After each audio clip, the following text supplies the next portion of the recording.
লোকে তোমার প্রশংসা করলে তুমি খুশি হইও না, লোকে তোমার নিন্দা করলে তুমি দুঃখ পেও না। কারণ লোকের কথায় কয়লা সোনা হয় না, আর সোনা কখনো কয়লা হয় না। আসসালামু আলাইকুম।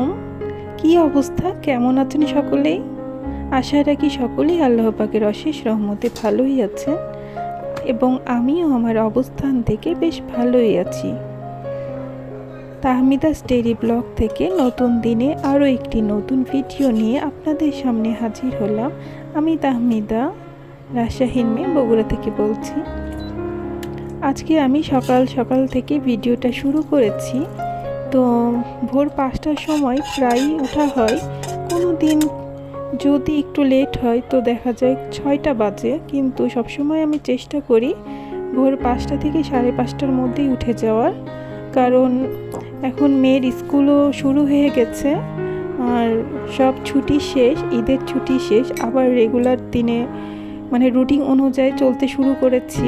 তো এই তো ভোর থেকে উঠে আমি কাজগুলো শুরু করে দিয়েছি।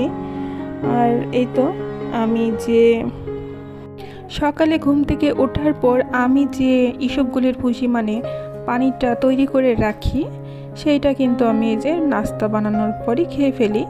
তো আমার এটা মানে রেগুলার একটা অভ্যাস হয়ে গেছে। তো যাই হোক, যেই দিন যেইটাই থাকে সেটা আমি খেয়ে নিই। কোনো দিন দেখা যায় লেবু দিয়ে শুধু মধু খাই, আবার কোনো দিন ইসবগুলির ভুসির সাথে এভাবে মধু দিয়ে খেয়ে নিই। তো এই তো মেয়ে স্কুলের জন্য ওকে আমি তৈরি করছি। ওকে আমি নাস্তা বানানোর পরে ঠিক 7টার সময় ঘুম থেকে উঠাই দিই।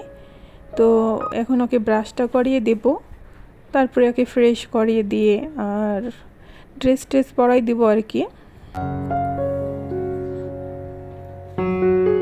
আমাদের প্রতিটা গৃহিণী মাদের তো একটাই কাজ, আর যাদের বাচ্চা ছোট তাদের তো আর বলার কোনো অপশনই থাকে না, তাদের সব কাজই করে দেওয়া লাগে। কারণ এ বয়সে তো, যেহেতু আমি এই বছরে কি প্রথম স্কুলে দিয়েছি, তো একা তো কিছু করতে পারে না, ওকে সব কিছু করে দেওয়া লাগে। আর এই জন্য কিন্তু আমার মা মানে আমার একটু এক্সট্রা টাইমটা লাগে ওর জন্য। তো কিছু করার নাই, এখন তো ছোট।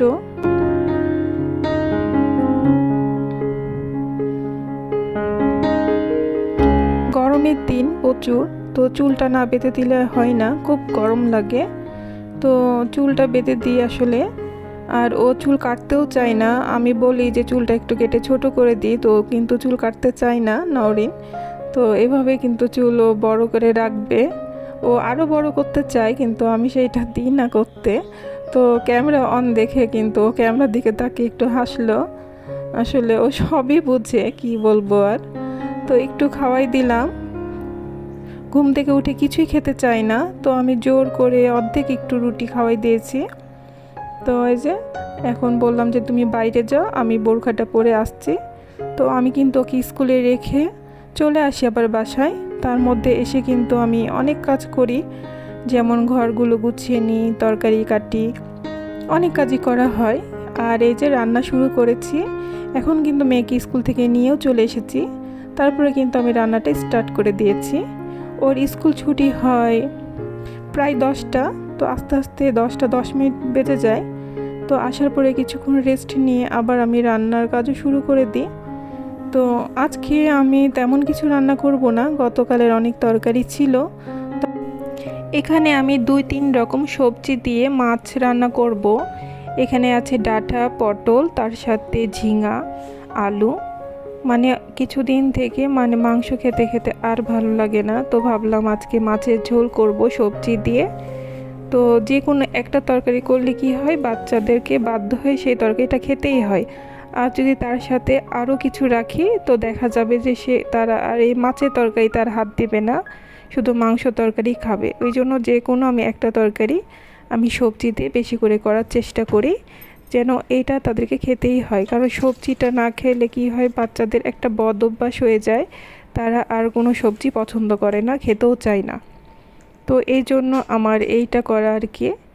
তো এই তো আমার রান্না বান্না এখন কমপ্লিট হয়ে গেছে। আমি তো অফ ক্যামেরায় রান্না চড়িয়ে তার পাশাপাশি রুমগুলো পরিষ্কার করে নিয়েছি। তো সকাল সকাল উঠলে কি হয়, অনেকগুলো কাজ একসাথে করা যায়। তো আমার 12টার মধ্যেই কিন্তু আজকে রান্না কমপ্লিট। তো দেখলাম যে একটু সময় যখন আছে, তো আমি আমার যে পুঁথির তৈরি, হাতে তৈরি সব শোপিসগুলো ছিল, তো সেগুলো আমি আজকে পরিষ্কার করে নিব।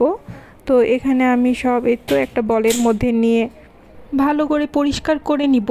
এখানে শুধু আমি ডিটারজেন্ট পাউডারটা ইউজ করেছি আর নর্মাল পানি।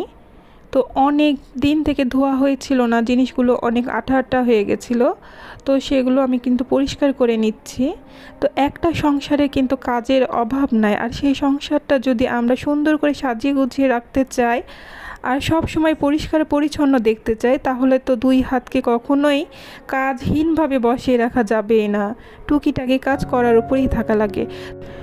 এখানে শ্বশুর বাড়ি থেকে কিন্তু আম পাঠাইছে কুরিয়ারে, তো আমগুলো কিন্তু নিয়েও এসেছি এর ফাঁকে।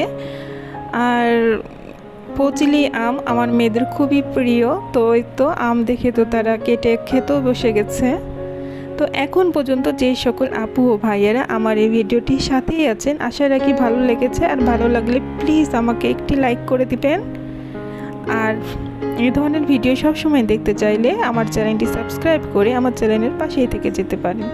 যদি আপনি এই কাজটি অলরেডি করে থেকেছেন, তো আপনাকে জানাই অসংখ্য অসংখ্য ধন্যবাদ ও দোয়া।